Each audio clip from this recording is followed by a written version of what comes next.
Muito bem, então a gente vai começar o nosso estudo hoje das 19 horas, como a gente sempre faz, não é? Fazendo uma prece. Então eu vou pedir para que todos nós nos unamos em pensamento e em coração, agradecendo a espiritualidade por mais essa oportunidade de podermos estar reunidos, em nome de Jesus, para estudar e aprender sobre essa doutrina que tanto nos esclarece. E a gente ora e pede sempre por todos aqueles irmãos mais necessitados, os nossos irmãos doentes, os pobres e miseráveis que não têm o que comer, que não têm o que vestir, que não têm onde morar. A gente ora e pede pelas crianças órfãs e abandonadas, pela velhice desamparada, por todos os nossos irmãos em zonas de guerra e de conflito. E também lá pelo solar das Magnólias, aquela casa tão ligada a nós, que nesse momento elas possam se sentir abraçadas por nós. E assim, com o coração cheio de carinho, a gente oferece essa prece à equipe espiritual e que ela possa ser carregada e distribuída a todos aqueles que tanto necessitam. Pai nosso, que estais nos céus e em toda parte, santificado seja, Senhor, o vosso santo nome. Venha a nós, meu Pai, o vosso reino, que é de amor e de bondade. E seja feita, Senhor, a vossa vontade, e não a nossa, assim na terra como em todos os planos habitados. O pão nosso, de cada dia, dai-nos hoje sempre. Perdoa, Pai, as nossas dívidas, os nossos erros e os nossos tropeços, na mesma medida em que vamos aprendendo a perdoar aqueles que erram e que pecam para conosco. Não nos deixeis, Senhor, entregues às tentações. Livra-nos de todos os males, porque temos a certeza de que não estamos sós, e que em vossas mãos, meu Pai, repousa todo o poder, todo o reino e toda a glória. E que assim seja. Muito bem, gente. Então, a gente está estudando, né, o Livro da Verdade, que é uma coletânea de textos. Os textos se referem a alguns textos do Evangelho. A gente pode dizer que né, esse livro é um resumo, uma coletânea de textos que trata de questões importantes, não é, do Evangelho. Não é? Agora nós vamos iniciar o item 6, que se chama Deus te abençoe. Esse item 6, ele faz referência ao capítulo 10, item 16 do Evangelho, que é um item que se chama indulgência, não é? Quando a gente for voltar no Evangelho, eu vou sugerir que a gente vá do item 14 até o fim, porque no Evangelho é muito interessante essa questão, mas são as instruções dos Espíritos. Capítulo 10 do Evangelho, eu não me lembro o nome agora, mas ele se chama Bem-aventurados aqueles que são misericordiosos. E a gente vai começar a ler, a gente vai ler agora, né? Vamos seguir aquela nossa metodologia, a gente primeiro lê o texto inteiro, o item 6, a gente conversa sobre ele no geral, depois a gente vai lá no Evangelho, lê o Evangelho, e depois vai no detalhe, tanto do Evangelho, e volta para estudar no detalhe do item 6. Deus te abençoe. Então eu vou pedir para a Nilza, que é a nossa leitora oficial do grupo, para ler o item 6 para nós. para que a gente possa começar conversando sobre ele. Eu pensei que era você que ia ler, a sua Hum. vozona, assim. Tá bom. Deus te abençoe. Capítulo 10, item 16. Tá me ouvindo bem? Perfeito, Nilza. Logo após fundar o Lar Anália Franco, na cidade de São Manuel, no estado de São Paulo, viu-se Dona Clélia Rocha em sérias dificuldades para mantê-lo.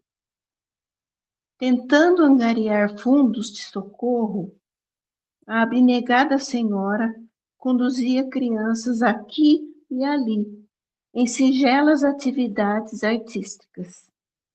Acordava almas, comovia corações e sustentava o laborioso período inicial da obra. Desembarcando certa noite em pequena cidade, foi alvo de injusta manifestação anti-espírita. Apupos, gritaria, condenações. Dona Clélia, com o auxílio de pessoas bondosas, protege as crianças. Em meio à confusão, vê que um moço robusto se aproxima e, marcando-lhe a cabeça, atira-lhe uma pedra. O golpe é violento, o sangue escorre, mas a operosa servidora do bem procede como quem desconhece o agressor. Medica-se depois. Há espíritas devotados que surgem. Dona Clélia demora-se por mais de uma semana orando e servindo. Acabava de atender a um doente em casa particular, quando entra uma senhora aflitíssima. É mãe, tem o filho acamado, com meningite e pede auxílio espiritual. Dona Clélia não vacila, corre ao encontro do enfermo e, surpreendida, encontra nele o jovem que a ferira. Febre alta, inconsciência, a missionária desdobra-se em desvelo. Passes, vigílias, orações, enfermagem carinhosa. Ao fim de 6 dias, o doente está salvo. Reconhece-a envergonhado e, quando a sós, beija-lhe respeitosamente as mãos e pergunta: a senhora me perdoa? Ela, contudo, disse apenas com brandura: Deus te abençoe, meu filho. Mas o exemplo não ficou sem fruto, porque o moço recuperado fez valoroso militante da doutrina espírita e ainda hoje se encontra e é denodado batalhador do Evangelho. Hilário Silva. Muito bem, muito bem. Bom, é um texto que trata sobre questões, várias questões importantes, né? É um texto que trata da bondade, da caridade, é um texto que trata de intolerância, não é? De incompreensão, de desrespeito, não é? É um texto que trata de perdão, é um texto que trata de indulgência, não é? E também é um texto que trata, não é? E que fala sobre reforma íntima. E também é um texto que mostra, não é? Que a gente é capaz, não é? De mudar as nossas atitudes. Então, todos esses conceitos estão nesse texto. Não é? É claro que quando a gente lê o texto pela primeira vez, o que marca o nosso coração é a indulgência, é o perdão dessa senhora pelo seu agressor, não é? Contudo, não é? Eu acho que é importante que a gente reflita sobre todos esses pontos. Então, quando a gente fala não é, da prática do bem e da prática da caridade. A gente fala de uma senhora, não é, que tem dificuldades para criar uma casa de apoio, que cuida das crianças, não é, e que mesmo após ser agredida, continua o seu trabalho, faz o que precisa ser feito para depois ir se tratar, não é? Então aqui a gente vê, não é, essa, né, a gente vê os fundamentos, não é, da bondade e os fundamentos da caridade. Uma pessoa que se entrega efetivamente, né, de corpo e alma à prática do bem, não é mesmo? Então, é muito muito bacana ler um texto assim, não é? E aí depois a gente trata, né, como eu disse, a gente vê o exemplo do rapaz, não é? Da incompreensão, das questões de intolerância, não é? E que chega a um ato, não é, de agressão física, não é? Então a gente também nesse texto entende, não é? Que é assim, né? As pessoas são assim. A gente vive num mundo de intolerância. A gente vive num mundo, não é, de falta de carinho e de amor. Se a gente vivesse num mundo diferente, a gente não teria violência urbana, a gente não teria violência doméstica. Isso é óbvio, sem falar, não é, dos grandes conflitos que estão acontecendo nesse momento. Né? A gente tem esses conflitos que são, não é, públicos e que aparecem sempre nos noticiários, seja lá em qual meio que for, televisão, né, mídias sociais, qualquer coisa assim. Mas a gente também, não é, tem as questões de violência doméstica, as questões de violência urbana, não é? Então, o mundo ainda é um mundo violento, não é? Então, o que a gente vê aqui, né? E a gente, como a gente gosta de dizer, né? A gente estava até conversando com a News antes, a gente gosta de ficar encaixotando um pouco as coisas para nosso melhor entendimento.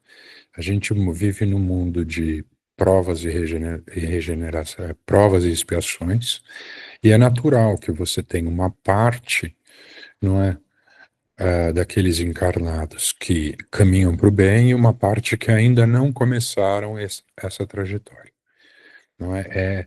É uma fase de transição, não é? Que a gente gosta de dizer que depois vai para o mundo de regeneração, onde todos seremos bonzinhos, não é?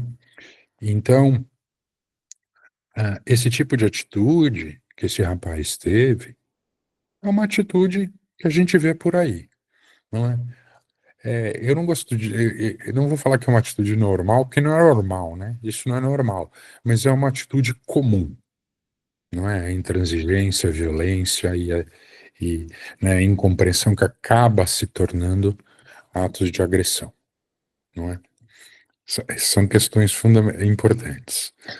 Não é? Depois a gente vem para a questão da indulgência e do perdão, que é quando essa senhora vai até a casa desse rapaz, porque ele adoece, e o trata, não é?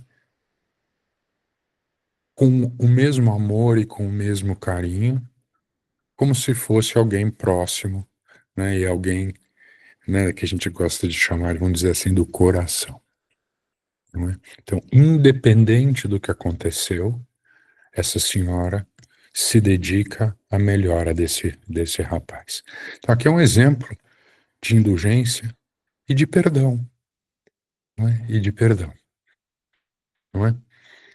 E é muito interessante, no fim, não é? Porque quando a gente fala de transformação moral e de aprendizado, é o que a gente percebe no fim. Não é? Então, o rapaz, no fim, não é?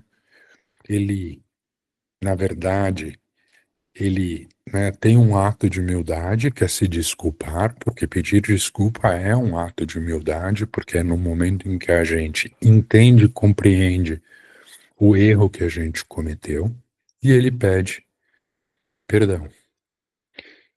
Mas mais do que isso, não é? Ele acaba se convertendo, não é? E aqui diz no texto que ele vira um espírita fervoroso, não é? Agora, mais do que a conversão dele ao espiritismo, não é? O que o texto mostra é que provavelmente ele, a partir deste fato, além de ser capaz de pedir perdão, não é? Ele começa a sua caminhada em direção ao bem, não é? E isso é a transformação moral, não é que a gente vive falando? A gente sempre fala, né? Olha, eu tenho que fazer minha transformação moral. Né, a gente adora esse termo lá no cantinho, mas o que acontece é exatamente isso, pelo meu entendimento do texto, não é? Então, aquela coisa da incompreensão e da intolerância acaba se tornando, não é? Ah, um ato de humildade, um ato de dedicação e um início de caminho ao bem, não é? A gente diz também, gostam de dizer que a gente aprende pelo amor ou pela dor, não é? Aqui a gente tem um pouco das duas coisas, não é? Porque o rapaz aprende pelo amor que essa senhora dedica a ele, aos cuidados que ela se dedica a ele, não é? Ao longo desse processo e pela dor de passar por uma enfermidade complicada, não é? Então ele aprende com o bom exemplo, não é? E ele aprende vendo o que é a caridade, o que é o amor, e ele aprende passando por um momento de dor e de sofrimento, não é? E assim é, muitas vezes, a escola da vida, não é? Então, nessa nossa escola, que a gente gosta, eu gosto muito, né? Eu acho que cada reencarnação é uma aula, né? É, a gente gosta de chamar de prova, né? Que a gente vai, faz, a gente também gosta, adora falar isso, né? A gente vai lá, faz o plano e a gente vem aqui, aí a gente prova, né? Eu acho que assim, o meu entendimento é que a gente vem para uma lição, não é? A gente vem para aprender um conjunto de coisas. Então a gente está inserido no grupo familiar correto, no grupo social correto, não é? Eu não acredito que as coisas sejam por acaso. E a gente lida com as dificuldades que a gente tem, não é para que a gente vá aprendendo com elas, porque a gente hoje ainda aprende muito mais pela dor e pelo sofrimento, eu pelo menos, né, do que pelo amor. Não é? Mas é importante que a gente abra os olhos, né, para os bons exemplos, para que a gente aprenda também. A gente também tem os maus exemplos, né, para que a gente aprenda também, né? A gente não precisa aquilo que a gente vê e não gosta, não é? Se a gente ainda não praticou, a gente não precisa praticar. Então a gente sempre aprende com as nossas convivências, não é? E com as relações que a gente tem, não é? Então, esse para mim é uma visão do texto mais generalizada, assim, mais geral, mas que trata de questões muito importantes, não é? Que são a base da nossa doutrina, não é? Quem aqui, né, não vive falando, não vive escutando sobre dedicação, comprometimento, não é? Se dedicar ao bem, se dedicar ao próximo, não é? Quem aqui não conversa muito sobre o que é intolerância, não é? Sobre o que é a falta de carinho e de amor para com o próximo. Quem aqui não fala de perdão, não é? Nossa, a gente fala demais sobre perdão na nossa casa, não é? E fala de amor, e fala de carinho, e fala de transformação moral e de mudança de comportamento. Não é? Então é um texto bastante completo, não é? E eu sei, ele vai lá falar na indulgência, porque, como eu disse no começo, isso é o que toca mais o nosso coração, né? A gente acaba prestando mais atenção na parte final do texto, não é? Onde a dedicação dessa senhora continua mesmo tendo sido agredida e, não é, a transformação do rapaz. Era isso que eu tinha para dizer para vocês em um contexto geral. Ah, alguém me ajuda?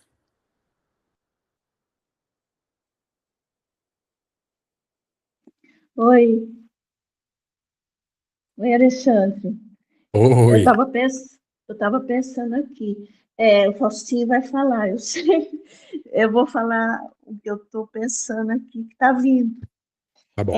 Eu estava pensando assim, a dona Clélia, ela era um espírito preparado para essa obra aí, né? Pois não é qualquer um que teria essa indulgência que ela teve, com uma pedrada na cabeça e tal. Então, eu imagino que ela já veio preparada, né? E eu penso que a indulgência, ela ela age, né? Sobre ação e reação. Ela quebra esse fluxo, né? Que a pessoa tem, por exemplo, eu bato e eu também revido, né? E ela quebrou Uhum, esse ato. E a gente sabe disso. Esse Deus te abençoe é uma palavra, eu não sei nem te falar, mas para mim é mágica. uhum, Para mim é muito mágica essa palavra, Deus te abençoe. Porque quantas vezes, às vezes, a gente vê o circo pegar fogo, né? E uma uhum, palavra, Deus te abençoe, não, tal, aquilo dá uma acalmada. Não com o coração dizendo o contrário, porque existe muito Deus te abençoe, com muita mágoa, com muita raiva. Eu sei disso. Mas um Deus te abençoe com muita vontade de que Deus abençoe realmente aquele ser. Então, eu penso assim, que é um caso que chegou para a gente estudar, mas que a gente sabe que para chegar nesse ponto em que chegou para ela ter essa indulgência, muitas encarnações foram vividas, né? Então, a gente tem que pensar isso. É isso. é isso, Nilson. É isso, assim, as pessoas vão aprendendo, né? E alguns aprendem mais devagar, outros aprendem mais rápido, não é? É normal, é natural, não é? E a gente está no mundo, como, né, a gente viu aqui, né, que é esse mundo de transição, que é essa confusão, né? Então, a gente nunca viu no mundo tanta caridade sendo feita, não é? Eu gosto de pensar assim, né? Por outro lado, a gente continua com as guerras, a gente continua com os conflitos, a gente continua com gente morrendo de fome. Então é essa coisa meio bagunçada, né? E esse texto mostra exatamente isso, né? Não é quando dois espíritos se encontram, então em momentos diferentes de aprendizado e de maturidade, não é? Agora, essa coisa do estar preparado ou não estar preparado, Nilza, eu não sei muito bem dizer, sabe? Porque muitas vezes, não é? Essa senhora, eu não sei, né? Aqui não conta, né, a história dessa senhora, mas pode ser que ela não estivesse e que ela, ao longo da sua vida, foi desenvolvendo essas coisas, não é? Não necessariamente ela precisa de várias, ela pode ter desenvolvido esse entendimento das coisas ao longo dessa encarnação, não é? Porque ela já era uma senhora, né? A gente tem que lembrar disso. E do outro lado, a gente tem um rapaz jovem, não é? Que ainda, não é, tem toda essa encarnação para caminhar. Não é? Mas olha que bacana, né? Pelo menos todo mundo tem a hora para entender, tem a hora para despertar e para começar a sua caminhada. Realmente, Alexandre, é isso mesmo. Quando eu falei que ela estava preparada, é por causa dela ter fundado um lar, né? Então, eu acho assim dela ter sido preparada. Mas, com certeza, todos, todos que estamos lidando com essa situação, né, de violência, em locais que têm essa violência, a gente precisa estar preparado pelo próprio ser, né? A gente sabe que é melhor a gente não revidar e ter amor no coração, né? Eu sei porque eu já trabalhei nessas áreas difíceis da vida, onde tem muitas pessoas violentas, que a gente precisa apaziguar, né? Então, a gente aprende com a idade, É exatamente. isso. É isso, a gente Quando a vai gente vira aprendendo, uma senhora, né? a gente aprende, né? Nilson, a gente vai vivendo e a gente vai, né, aprendendo. Muitas vezes a gente vai quebrando a cara mesmo, como a gente gosta de dizer, né? Uhum, Caindo de cara no chão. E a gente vai tropeçando, caindo, se machucando e aprendendo. Muitas vezes a gente aprende com os exemplos de carinho e de amor que a gente tem, não é? sim, É, é sempre um conjunto de coisas, não é? É sempre um conjunto de coisas, não é? E esse texto é muito bom, é muito bacana, porque ele deixa uma mensagem gostosa, né? Ele deixa uma mensagem de que, olha, tem gente praticando bem, é possível fazer a nossa transformação e começar a prática do bem, não é? Independentemente do que acontece ao longo do caminho, não é? Então esse texto tem uma mensagem assim gostosa, é um texto gostoso de ler. A gente termina o texto e fica contente, fica feliz. isso mesmo. Mais alguém? Tá todo mundo muito quietinho. Eu gosto quando todo mundo conversa comigo.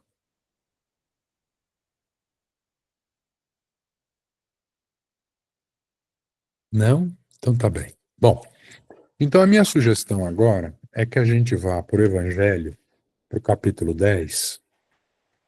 Só que em vez de a gente ir direto para o item 16, que se chama indulgência, eu gostaria que a gente começasse no item 14, porque o item 14 se chama perdão das ofensas, não é? Então, eu queria fazer assim, eu queria ler do item 14 até o fim. Isso não é muita coisa, né? Para que a gente tivesse uma visão geral dos textos que a gente vai estudar, e depois que a gente voltasse no miudinho, primeiro do Evangelho e depois a gente volta no texto, tá bem? Nilza, você consegue ler o Evangelho? Você quer que eu leia? Tanto faz, Alexandre. Posso ler, você Então, pode ler, sua voz é bonita. hum, então tá bom, Ô, então eu leio. Faustinho, eu posso ler? Faustinho, fala aí, quem vai ler? Faustinho está muito quieto.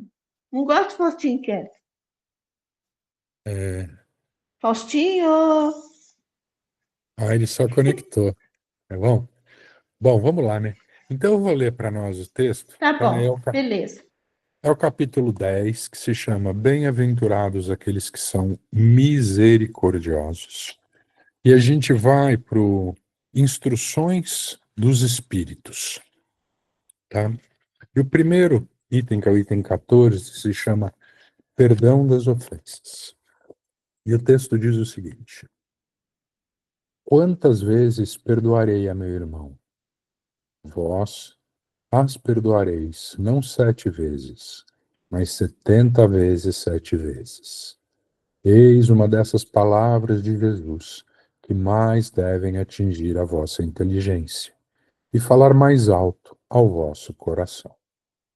Comparai essas palavras de misericórdia com as da oração tão simples, tão resumida e tão grande em suas aspirações que Jesus dá aos seus discípulos, e encontrareis sempre o mesmo pensamento. Jesus, o justo por excelência, responde a Pedro: Perdoarás, mas sem limites. Perdoarás cada ofensa tão frequentemente quanto a ofensa te seja feita. Ensinarás aos teus irmãos esse esquecimento de si mesmo, que os torna invulneráveis contra o ataque, os maus procedimentos e as injúrias. Serás brando e humilde de coração, não medindo jamais a tua mansuetude. Farás, enfim, o que desejas que o Pai Celestial faça por ti. Não tem ele que te perdoar frequentemente e conta o número de vezes que seu perdão desce para pagar tuas faltas? Escutai, pois, essa resposta de Jesus, e como Pedro, aplicai-a a vós mesmos. Perdoai, usai de indulgência, sede caridosos, generosos, pródigos mesmos de vosso amor. Dai, porque o Senhor vos restituirá. Perdoai, porque o Senhor vos perdoará. Abaixai-vos, porque o Senhor vos elevará. Humilhai-vos, porque o Senhor vos fará sentar à sua direita. Ide, meus bens amados, estudai e comentai estas palavras que vos dirijo da parte daquele que, do alto dos esplendores celestes, está voltado sempre para vós e continua com amor a tarefa ingrata que começou há 18 séculos. Perdoai, pois, aos vossos irmãos, como tendes necessidade que se vos perdoe a vós mesmos. Se os seus atos os foram pessoalmente prejudiciais, é um motivo a mais para serdes indulgentes, porque o mérito do perdão é proporcional à gravidade do mal. Não haveria nenhum infiltrar os erros de vossos irmãos, se eles não houvessem feito senão ofensas leves. Espíritas, não ouvideis jamais de que, tanto por palavras como por ações, o perdão das injúrias não deve ser uma palavra vã. Se vos dizeis espíritas, sede-o, pois. Ouvidai o mal que se vos pôde fazer, e não penseis, senão uma coisa, o bem que podeis realizar. Aquele que entrou neste caminho, dele não deve se afastar, mesmo pelo pensamento, porque sois responsáveis pelos vossos pensamentos, que Deus conhece. Fazei, pois, que eles estejam despojados de todo sentimento de rancor. Deus sabe o que permanece no fundo do coração de cada um. Fico feliz, pois, aquele que pode cada noite adormecer dizendo: nada tenho contra o meu próximo. Simeão Bordeaux, 1862. E continuamos com uma outra mensagem. Perdoar aos inimigos é pedir perdão para si mesmo. Perdoar seus amigos é dar-lhes uma prova de amizade. Perdoar as ofensas é mostrar que se tornou melhor. Perdoai, pois, meus amigos, a fim de que Deus vos perdoe, porque se sois duros, exigentes, inflexíveis, se tendes rigor mesmo, por uma ofensa leve, como quereis que Deus esqueça que, cada dia, tendes maior necessidade de indulgência? Ó, ai daquele que diz: eu nunca perdoarei, porque pronuncia sua própria condenação. Quem sabe, aliás, se descendo em vós mesmos não fostes o agressor? Quem sabe se, nessa luta que começa por um golpe de espinho e acaba por uma ruptura, não iniciastes o primeiro golpe? Se uma palavra ofensiva se não vos escapou, se usaste de toda a moderação necessária, sem dúvida, vosso adversário errou em se mostrar muito suscetível. Mas é para vós uma razão para seres indulgentes e não merecer a censura que lhe endereçais. Admitamos que fostes realmente o ofendido numa circunstância. Quem diz que não envenenastes a coisa por represálias e que não fizestes degenerar em querela séria aquilo que teria podido facilmente cair no esquecimento? Se dependia de vós impedir-lhe as consequências, e se não o fizestes, sois culpados. Admitamos, enfim, que não tendes absolutamente nenhuma censura a vos fazer, e com isso não tereis senão maior mérito em vos mostrar clementes. Mas há duas maneiras bem diferentes de perdoar. Há o perdão dos lábios e o perdão do coração. O que você disse, né, Nilson? Muitas pessoas dizem de seu adversário: eu lhe perdoo, enquanto que interiormente experimentam um secreto prazer do mal que lhe acontece, dizendo para si mesmas que ele não tem senão o que merece. Quantos dizem: eu perdoo, e que acrescentam: mas não me reconciliarei nunca. Não quero revê-lo em minha vida. Está aí o perdão segundo o Evangelho? Não. O verdadeiro perdão, o perdão cristão, é aquele que lança um véu sobre o passado. É o único que vos será contado, porque Deus não se contenta com a aparência. Ele sonda o fundo dos corações e os mais secretos pensamentos. Não se lhe impõem palavras e vãos simulacros. O esquecimento completo e absoluto das ofensas é próprio das grandes almas. O rancor é sempre um sinal de rebaixamento e de inferioridade. Não ouvideis que o verdadeiro perdão se reconhece pelos atos, bem mais que pelas palavras. Paulo, apóstolo, Lyon, 1861. Agora nós vamos entrar no item 16, que é o item exatamente o item que remete o texto, não é? Do livro Espírito da Verdade, que a gente leu. Ele se chama indulgência.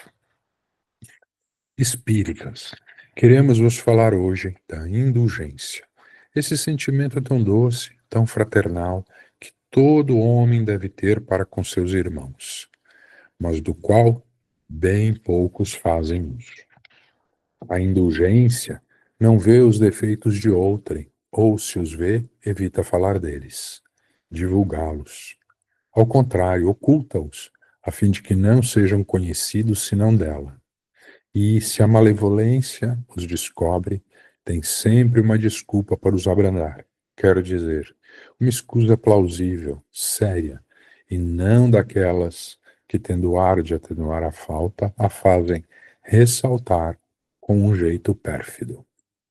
A indulgência não se ocupa jamais com os atos maus de outrem, a menos que isso seja para prestar um serviço, tendo ainda o cuidado de os atenuar tanto quanto possível. Não faz observação chocante, não tem censura nos lábios, mas somente conselhos, o mais frequentemente velados.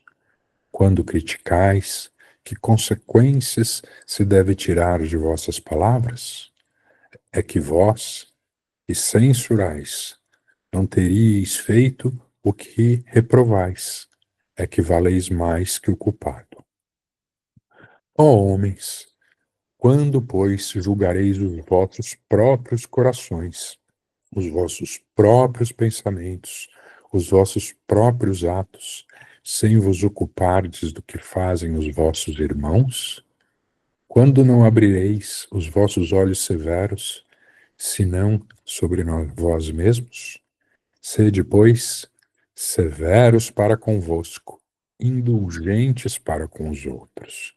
Pensai naquele que julga em última instância, que vê os pensamentos secretos de cada coração e que, por conseguinte, desculpa frequentemente as faltas que censurais, ou condena o que desculpais, porque conhece o móvel de todos os atos, e que vós, que proclamais tão alto, anátema, tenhais talvez cometido faltas mais graves. Sede indulgentes, meus amigos, porque a indulgência atrai, acalma, reergue, ao passo que o rigor desencoraja, afasta e irrita. José, Espírito Protetor, Bordeaux, 1863. E continua outra mensagem. Sede indulgentes para com as faltas de outrem, quaisquer que sejam. Não julgueis com severidade, senão as vossas próprias ações. E o Senhor usará de indulgência para convosco, como dela usaste para com os outros. Sustentai os fortes, encorajai-os à perseverança, Fortificai os fracos em lhe mostrando a bondade de Deus, que considera o menor arrependimento. Mostrai a todos o anjo do arrependimento, estendendo sua branca asa sobre as faltas dos humanos e as velando assim aos olhos daqueles que não pode ver o que é impuro. Compreendei todos a misericórdia infinita de vosso Pai, e não ouvideis jamais de lhe dizer pelos vossos pensamentos e, sobretudo, pelos vossos atos. Perdoai-nos as nossas ofensas, como perdoamos aqueles que nos ofendem. Compreendei bem o valor dessas sublimes palavras. Não só sua letra é admirável, mas também o ensino que ela encerra. Que pedis ao Senhor, eles solicitando vosso perdão? Apenas o esquecimento de vossas ofensas? Esquecimento que vos deixa no nada? Porque se Deus se contenta em esquecer as vossas faltas, Ele não pune, mas tampouco não recompensa. A recompensa não pode ser o prêmio do bem que não se fez, e ainda menos do mal que se fez, fosse esse mal esquecido. Em lhe pedindo perdão de vossas transgressões, vós lhe pedis o favor de suas graças, para nelas não mais cairdes. A força necessária para entrar num novo caminho, caminho de submissão e de amor, no qual podeis somar a reparação ao arrependimento. Quando perdoardes aos vossos irmãos, não vos contenteis em estender o véu do esquecimento sobre as suas faltas. Esse véu, frequentemente, é bem transparente aos vossos olhos. Levai-lhes o amor ao mesmo tempo que o perdão. Fazei por eles o que pediríeis ao vosso Pai Celeste fazer por vós. Substitui a cólera que mancha pelo amor que purifica. Pregai pelo exemplo essa caridade ativa, infatigável, que Jesus vos ensinou. Pregai como ele próprio fez, enquanto viveu sobre a terra, visível aos olhos do corpo, e como a prega ainda, sem cessar, desde que não é mais visível senão aos olhos do Espírito. Segui esse divino modelo, caminhai sobre seus passos, eles vos conduzirão ao lugar de refúgio, onde encontrareis o repouso depois da luta. Como ele, carregai-vos todos de vossa cruz e escalai penosamente, mas corajosamente, o vosso Calvário. No cume está a glorificação. São João, bispo de Bordeaux, 1862. Mais um item e mais uma mensagem. Caros amigos, sede severos para convosco, indulgentes para com as fraquezas dos outros. É ainda uma prática da santa caridade que bem poucas pessoas observam. Todos tendes más tendências a vencer, defeitos a corrigir, hábitos a modificar. Todos tendes um fardo mais ou menos pesado a depor para escalar o cume da montanha do progresso. Por que, pois, serdes tão clarividentes para com o próximo e tão cegos para vós mesmos? Quando, pois, cessareis de perceber no olho de vosso irmão o argueiro que o fere, sem olhar no vosso a trave que vos cega e vos faz caminhar de queda em queda?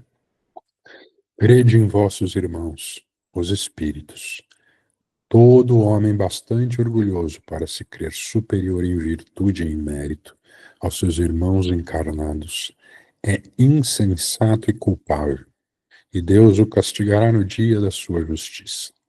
O verdadeiro caráter da caridade é a modéstia e a humildade, que consistem em não ver senão superficialmente os defeitos de outrem, por se interessar em fazer valer o que há nele de bom e virtuoso.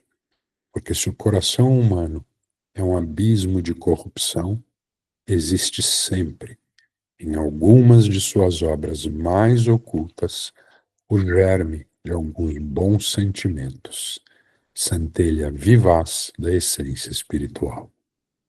Espiritismo, doutrina consoladora e bendita. Felizes daqueles que te conhecem e que aproveitam os salutares ensinos dos Espíritos do Senhor. Para eles, o caminho é iluminado. E em todo o seu percurso, podem ler essas palavras que lhes indicam o meio de atingir o fim. Caridade prática, caridade de coração, caridade para com o próximo, como para consigo mesmo. Numa palavra, caridade para com todos e amor de Deus acima de todas as coisas. Porque o amor de Deus resume todos os deveres. E é impossível amar realmente a Deus sem praticar a caridade, da qual fez ele uma lei para todas as suas criaturas. Do Fetre, Bispo de Nevers, Bordeaux.